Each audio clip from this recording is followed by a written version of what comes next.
Hello, my name is Alan Waxman, and I am the President and CEO of the International Institute for Conflict Prevention and Resolution, otherwise known as CPR, bringing you one in our series of discussions around some of the offerings of CPR's Dispute Resolution Services. And I am joined today by Erin Gleason Alvarez. Hi, Erin. Hi, Alan. Hi. Erin, do you want to introduce yourselves to our folks in the community here? Sure. So I am Erin Gleason Alvarez. I am a CPR Distinguished Neutral. I formerly chaired the CPR Mediation Committee and have been active in the organization for a number of years. And I'll leave it there. How's that? Wonderful. And what is your day job? Are you a mediator now? Oh yeah, didn't I mention that? No, that's great. So delighted to have you join us today. And we're here to discuss today CPR's new model clause for concurrent mediation, arbitration, and the protocol associated with it. Let me start by asking you, what prompted pulling together this clause and protocol? So, the conversation began, I think, in 2018 or so. And that was when your predecessor, Noah Hampt, was still at the helm over at CPR. And the conversation went something like this. There has to be a way to encourage parties to sort of be more flexible about the manner in which mediation can be leveraged in the context of arbitration. And can't we, put something together that would help parties to utilize mediation throughout the arbitration? And what kind of a clause, what kind of a sort of a structure can we put around those sort of goals? And so then we had a committee that was established, and which was co-chaired by John Buckley and myself. And we met in a series of marathon meetings over the course of, I think, a year, where we really sort of debated and hammered out all of the details around how we could do this. Oh, terrific. I had the chance to practice law with John some years ago, so I can only imagine how marathon those sessions could be. But so tell us how the clause works and the protocol associated with it. Yeah.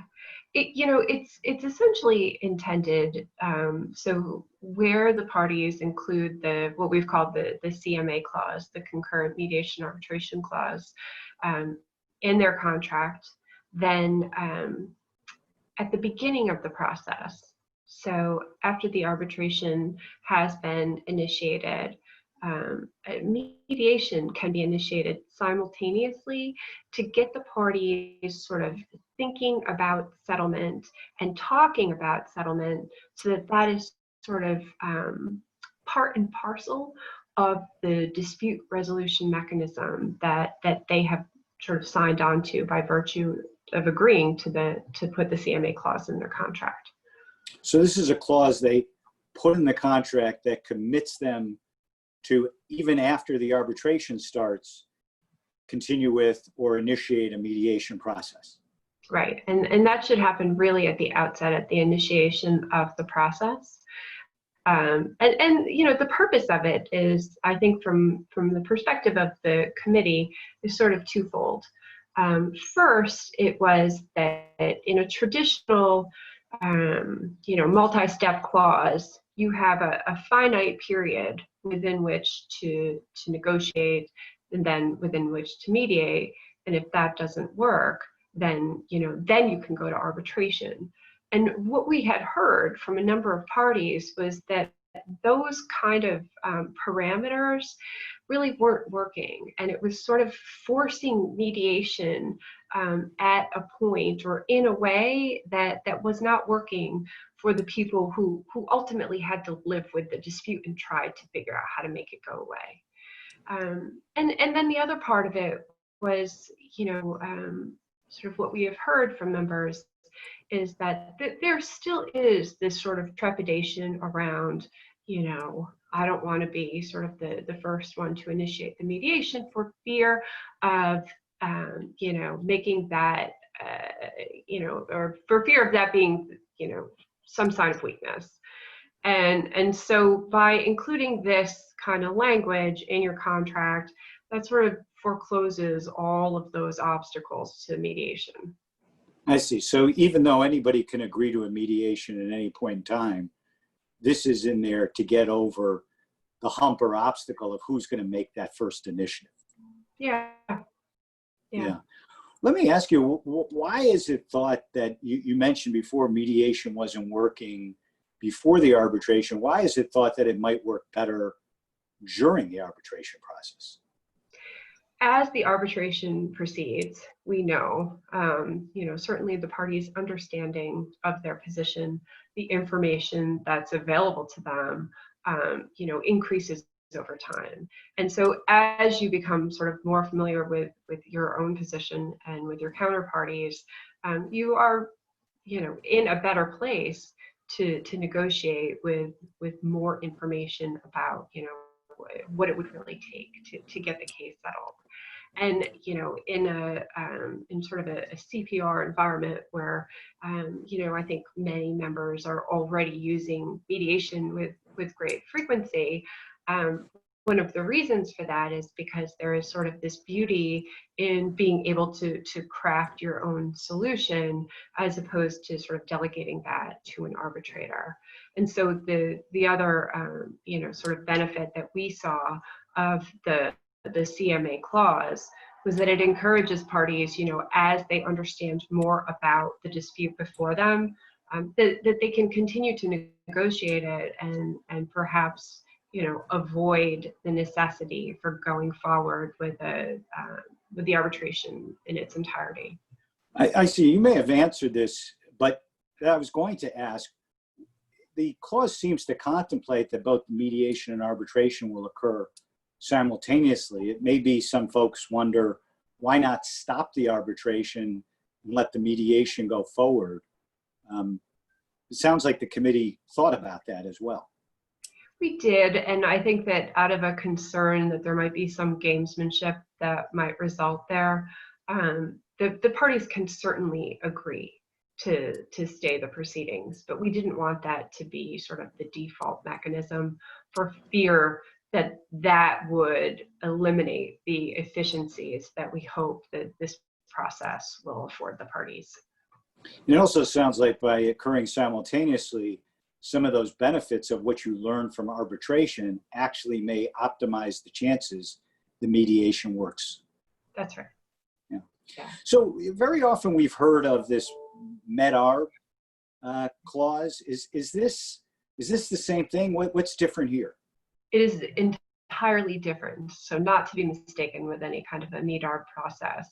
The big difference is that, sort of in Medarb, your mediator and your arbitrator are the same individual. In the CMA clause, the mediator and the arbitrator or panel of arbitrators are completely separate and distinct.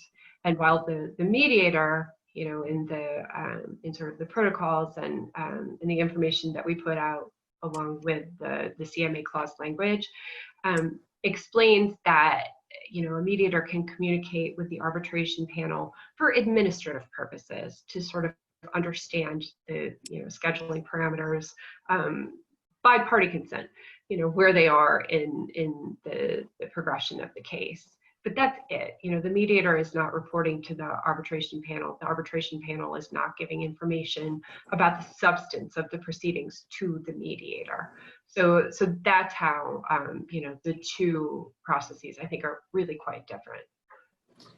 Can if the parties are not finding the mediation is working, or if one party doesn't want to further participate in the mediation in this concurrent way? What are the options there? How does the clause in the protocol work? So there should be, or there has to be, under the language of the clause, one mediation event. That's what the parties have agreed to. To the extent that that event is not successful, it's not helpful, then the clause is sort of satisfied, and there doesn't need to be this sort of continuing mediation event. You know, what we envisioned for many of the processes that would, you know, we would see under the CMA clause is that mediation would be more of a fluid thing, so that there might be, you know, more than one meeting. So as the parties, you know, continue to negotiate and get a better understanding of sort of where they are, mediation is not sort of a once and done sort of a thing. It's something that's a tool that's available to the parties as they are working through the dispute. I see. But if I sign on for the clause, in essence, I am as a party committing to at least one mediation session during the arbitration process. Yeah. And then I can opt out. Yeah. Wonderful. Thank you for the explanation. Who should consider using this clause? What party, what kind of dispute do you think this clause is intended for or ideal for? Well, you know, I may be the wrong person, but I tend to think that this has a very wide application, you know, to the extent that the parties, you know, have a need, and there are many reasons to enter into a clause where arbitration is involved, and, you know, we don't need to go down that road today. But to the extent that these are parties that are also well versed in the benefits of mediation and can appreciate that, you know, whether the mediation is used in this context to resolve the dispute in its entirety instead of arbitration, or is, you know, utilized as a way to sort of streamline the process or to streamline the issues that do need to be arbitrated. You know, I think that it has a pretty broad application and could be quite beneficial to a number of different types of disputes.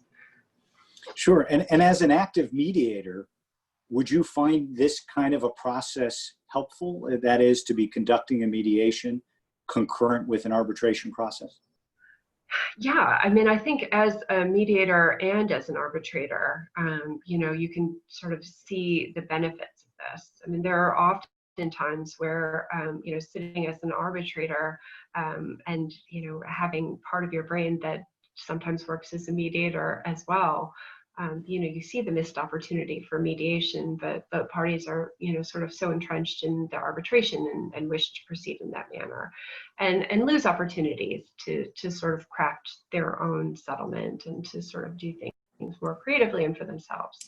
But on the other side, in working with a mediator, you know, or as the mediator, you know, one of the big obstacles is often parties' access to information or unwillingness to share information if they feel it's sort of too soon or it's just not the right moment. If you're working with the parties under a CMA clause and, you know, in the context of an ongoing arbitration, then, you know, that's not going to be as much of an issue as it may be in sort of some of the standalone sessions. Oh, great. Now, does this mean if I enter into this clause as a party, I don't mediate my dispute before arbitration? What are my options there? Yeah, no, so we thought about that, and that was one of the issues that came up for sort of many debates in the context of our committee meetings, and so the solution that we developed was to you know, to add some additional language so that there's also a clause that can be leveraged to make clear that, you know, to the extent that the parties want to have a separate and previous mediation session, you know, far be it from many of us to say no, and of course you can do that. This is the party's process. So this just adds options, doesn't take away. That's right. Yeah. Wonderful. Yeah. Well, listen, let me say on behalf of CPR, thank you to you and John and the entire committee process for pulling such an innovative option together for parties. You know, it is our mission to foster more and effective dispute resolution. And this certainly seems like a tool that would be useful for doing so. So again, thank you to you and the team. Thank you, Alan. I think it's a particularly important period in time for us to really start thinking sort of out of the box and creatively about ways that, you know, we can support parties in getting to resolution quicker and more efficiently. And I really think that the clause that we've constructed here achieves that goal. Amen to that. Thanks, Erin. Thanks, Alan.